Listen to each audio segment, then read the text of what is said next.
அஸ்ஸலாமு அலைக்கும் வரஹ்மத்துல்லாஹி வபரகாத்துஹு. இன்றைக்கான வீடியோவில் பயான் துவா. பயான் என்றால் தீனுடைய செய்திகளை மக்களுக்கு முன்னால் எடுத்துச் சொல்வதற்கு பயான் என்றும், அல்லாஹ்விடம் கேட்பதற்கு துவா என்றும் கூறப்படும்.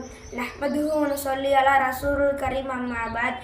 கண்ணியத்திற்கிற பெரியவர்களே, அல்லாஹ் தஆலா தனது அருளால் நம் அனைவருக்கும் ஈமானும் பாக்கியத்தை வழங்கியுள்ளார். இது மாபெரும் செல்வமாகும். இதைவிட சிறந்த செல்வம் வேறென்றுமில்லை. அகில உலகத்தின் இயக்கம் ஈமானுடைய அடிப்படையில் மட்டுமே இறங்குகிறது. ஈமானுடைய ஒரு நபர் ஒருவர் கூட இல்லாத நிலையில் அல்லாஹ் தஆலா முழு உலகத்தையும் அடித்துள்ளான். நண்பர்களை, ஈமான் என்பது கற்க வேண்டிய ஒன்றாகும். நாம் ஈமானை கற்ற அதன் மெய்நிலை மனதில் குடிகொண்டு விட்டால் மார்க்கத்தின் எல்லா செயல்களும் எளிதாகிவிடும்.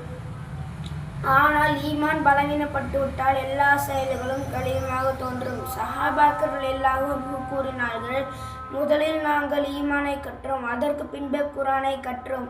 ஈமானை அடைவதற்காக உடல், பொருள், ஆவி அனைத்தையும் தியாகம் செய்ய வேண்டும். எல்லாம் வல்ல அல்லாஹ் தஆலா நம் அனைவரையும் ஈமானுடைய உழைப்பிற்காக ஏற்றுக்கொள்வானாக. ஆமீன்.